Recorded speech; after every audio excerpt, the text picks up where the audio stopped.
بسم اللہ الرحمن الرحیم ایاک نعبد و ایاک نستعین. میں ایکسپیکٹ نہیں کر رہا تھا کہ اتنی بڑی فنکشن کریں گے. میں نے کہا میں آ کے فیتہ کاٹوں گا اور چلا جاؤں گا. تو میں سرپرائز ہوں اس سے. ممتاز آپ نے اتنے لوگوں کو انوائٹ کیا آج. دیکھیں ممتاز، پہلے تو میرا کیونکہ اوورسیز پاکستانی سے سب سے زیادہ انٹریکشن ہے. کرکٹ سے پہلے کرکٹ کی وجہ سے ساری دنیا میں جو بیرونی ملک پاکستانی تھے ان سے ملتا تھا میں. اور پھر شوکت خانم کے لیے پیسے اکٹھے کرنے کے لیے جدھر بھی پاکستانی تھے دنیا میں، کسی پاکستانی کو میں نے نہیں چھوڑا. ساری دنیا میں نے پیسے اکٹھے کیے. تو اس لیے میرا سب سے انٹریکشن رہا. اور آپ سے بھی پہلا انٹریکشن تو یہ ہے کہ آپ نے شوکت خانم کو بڑی ڈونیشن دی تھی، اس لیے اس طرح میں آپ کو ملا. تو اس لیے میں جانتا ہوں کہ ہمارا جو سب سے بڑا اثاثہ ہے وہ اوورسیز پاکستانی ہے. اور بدقسمتی سے ہم اس بڑے ٹیلنٹ کو، اس بڑے اثاثے کو ہم صحیح معنی میں ابھی تک اس کا فائدہ نہیں اٹھا سکے، اس کو ٹیپ نہیں کر سکے. اور اس کی وجہ ہے ہمارا جو گورنمنٹ کا سسٹم جیسے ایوالو ہوا ہے،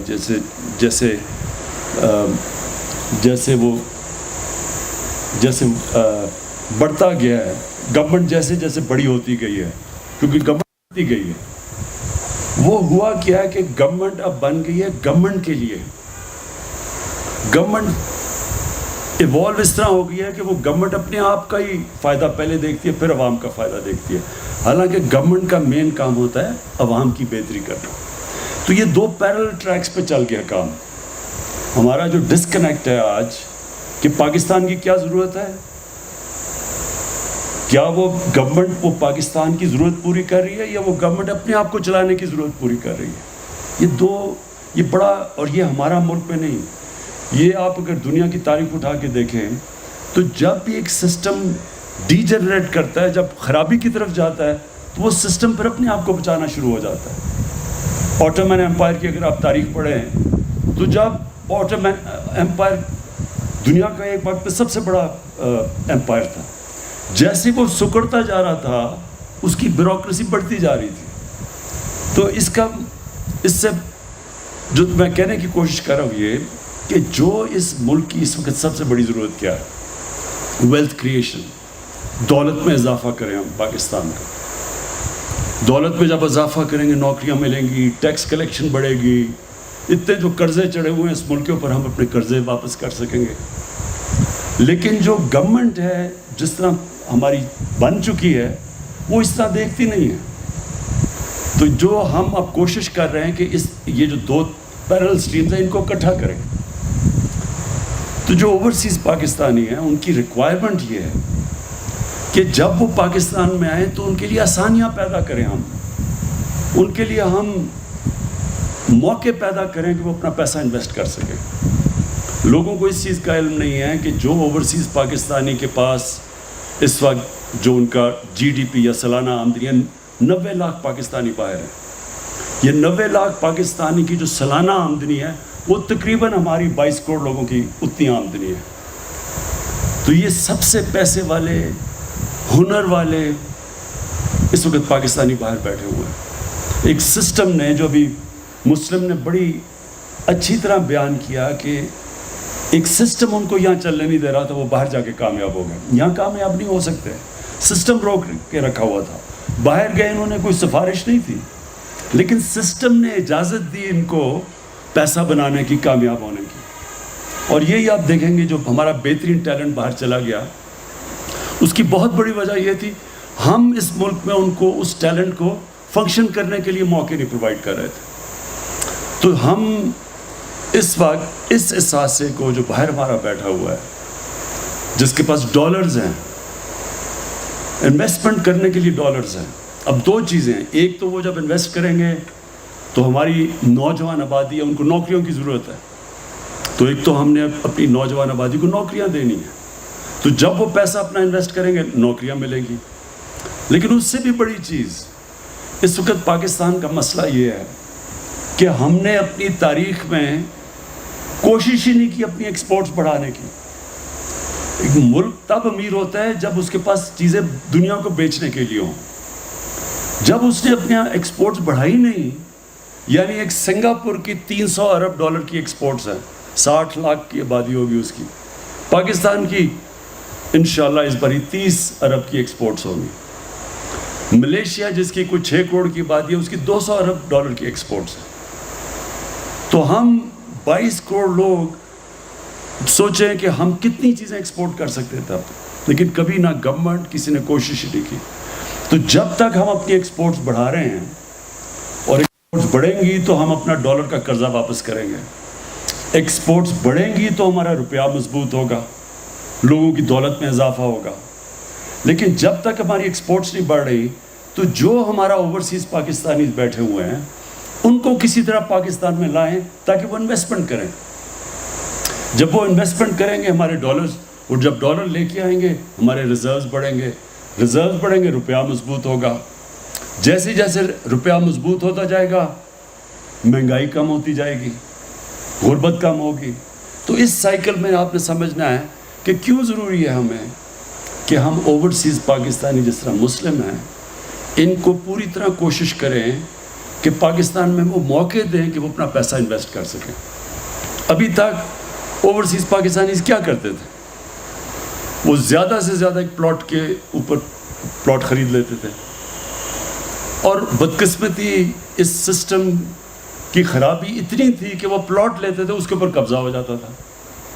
اور کتنے پاکستانی آئے کہ انہوں نے بیچاروں پیسے بنائے, اور خاص طور پہ مزدور 15-20 سال پیسہ اکٹھا کر کے بیچاروں نے پلاٹ لیا, یہاں قبضہ گروپ نے وہ پلاٹ کے اوپر قبضہ کیا, اور ہمارا نظام ہی ایسا تھا کہ وہ کچھ بھی نہیں کر سکتے تھے. تو اس وقت یہ ہماری جنگ ہے اس سسٹم کو ٹھیک کرنے کی, اور اس سسٹم کو ٹھیک کرنے کی جنگ ایسے ہے کہ ہم قانون کی بالادستی کی جنگ لڑ رہے ہیں, رول آف لا. ایک معاشرہ تب آگے بڑھتا ہے جدھر قانون کی بالادستی ہو. کوئی بھی ملک خوشحال نہیں ہے جدھر قانون کی بالادستی نہیں ہے. آج امیر ترین ملک ہیں وسائل کے طور پہ افریقہ میں ہیں, کئی امیر ترین ملک ہیں, لیکن کیونکہ وہاں قانون کی بالادستی ہیں غربت کی انتہا ہے. اور پاکستان کا بھی یہ مسئلہ ہے کہ جیسے جیسے ہم اپنا رول آف لا, ہم اس ملک میں قانون کی بالادستی وہ جیسے جیسے قائم کرتے رہیں گے, خود ہی اوورسیز پاکستانی پاکستان میں آ کے پیسہ انویسٹ کریں گے, کیونکہ ان کو اعتماد ہوگا کہ ان کے پیسے کے اوپر کوئی قبضہ نہیں کرے گا, ان کی پراپرٹی کے اوپر ان کی کانٹریکٹ انفورس ہوگا.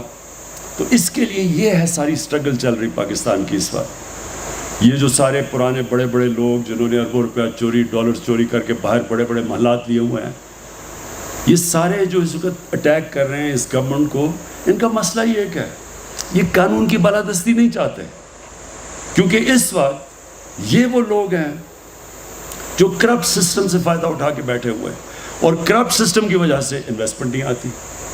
یہ دبئی کیوں جا کے انویسٹ کرتے ہیں؟ کیونکہ دبئی میں قانون ہے, کوئی کسی کی ضرورت نہیں ہے ان کی زندگی کو کوئی پیسہ مانگے, کچھ کرے, رشوت مانگے, کوئی کسی کی ضرورت نہیں ہے. سارے پاکستانی کراچی سے اٹھ کے جا کے دبئی میں پیسہ لگا رہے ہیں. تو وہی اب ہم نے کرنا ہے کہ یہاں قانون اسٹیبلش کرنا ہے تاکہ باہر سے پاکستان میں پیسہ آئے. اور انشاءاللہ جس طرح ہم 3 سال پوری جنگ لڑ رہے ہیں اس کے لیے, انشاءاللہ میں ہر سال ہم آگے بڑھتے جا رہے ہیں اس میں, اور ہر سال آپ دیکھتے رہیں گے کہ اوورسیز پاکستانی زیادہ پاکستان میں آ رہے ہیں. ہماری انڈسٹری چل پڑی ہے اس وقت. آج دیکھیں ریکارڈ گاڑیوں کی سیلز ہو گئی ہے. یعنی جب انڈسٹری چلتی ہے لارج اسکیل مینوفیکچرنگ میں سب سے زیادہ اضافہ ہوا ہے اس بار. اب جو آخری بات میں کہنا چاہتا ہوں وہ ہے ٹورزم. کیونکہ میں نے دنیا میں تقریباً ساری دنیا دیکھی ہے, اور مجھے ویسے بھی شوق ٹریولنگ کا بہت تھا, اور پاکستان سارا میں نے دیکھا ہوا ہے. میں بہت دیر سے یہ سمجھتا ہوں کہ ہمارا اتنا بڑا پوٹینشیل جو ٹورزم میں ہے اس کے ہم بلکہ شروع بھی نہیں ہوئے اس راستے پہ کہ یہ ٹورزم کا ہم فائدہ اٹھائیں. ہم نے جب کے پی میں ہماری گورنمنٹ بنی تو ہم نے کے پی میں کوشش کی ٹورزم بڑھانے کے لیے, اور آپ حیران ہوں گے کہ جو ہمارے 5 سال 2013 سے 18 تک جو صوبہ سب سے تباہی ہوئی تھی، جس صوبے میں وار آن ٹیرر کی وجہ سے سب سے زیادہ نقصان پختونخوا کو ہوا تھا، تو وہ 5 سالوں میں UNDP کی اب رپورٹ ہے کہ ان 5 سالوں میں جس صوبے میں سب سے تیزی سے غربت کم ہوئی وہ پختونخوا تھا. اور اس کی بڑی وجہ یہ تھی کہ ہم نے پختونخوا میں ٹورزم کو پوری کوشش کی، ٹورزم بڑھانے کی. یہاں گلیات کے لوگ آپ کو بتائیں گے کہ 1 سال کے اندر ہمارے پہلے 1.5-2 سالوں میں یہاں زمین کی قیمتیں دگنی ہو گئی گلیات میں، اور کیونکہ ہم نے یہاں ٹورزم کے لیے ساری پروویژن کی. دیکھیں، سب سے تیزی سے ہم اس ملک میں اپنی دولت میں اضافہ کر سکتے ہیں، ویلتھ کریٹ کر سکتے ہیں ٹورزم کو بڑھا کے. اور یہ جو آج مسلم، یہ ایک اس سفر کے اوپر ایک بہت بڑا قدم ہے. ہلٹن جیسا اگر بڑا برانڈ اور اس جگہ پہ یہ واٹر شیڈ کے اوپر ہے، اس سے بہتر لوکیشن نہیں مل سکتا کہیں بھی. جب آپ ہلٹن جیسا یہاں 5 سٹار جب ایک ہوٹل بنے گا تو اس سے کیا ہوگا؟ اس سے پیسے والے لوگ آئیں گے. اصل میں ٹورزم 2 قسم کی ہوتی ہے، ایک میس ٹورزم ہوتی ہے، ایک ہائی اینڈ ٹورزم ہوتی ہے. جو اصل پیسہ جنریٹ ہوتا ہے وہ ہائی اینڈ ٹورزم سے ہوتا ہے. تو جب ہلٹن آتا ہے تو ہائی اینڈ ٹورزم آگے بڑھتی ہے. اس کے ساتھ ساتھ پھر جو چیزیں کیا آئیں گی، یہاں اسکیئنگ بڑھے گی. پہلے سردیوں میں خالی پڑا ہوتا تھا یہ سارے گلیات، اب سردیوں گرمیوں میں دونوں میں ہوٹلز بھرے ہوئے ہوتے ہیں. تو اصل میں جو اب اگلا فیز پاکستان میں آ رہا ہے، ریزورٹس، ہوٹلز کے بعد ریزورٹس اور پھر اسکیئنگ.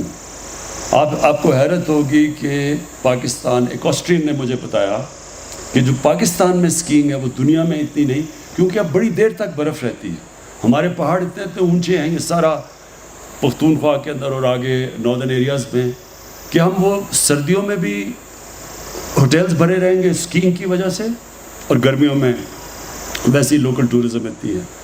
عید کی چھٹیوں میں 27 لاکھ ٹورسٹ آئے ہیں پختونخوا کے اندر. 27 لاکھ ٹورسٹ آئے ہیں.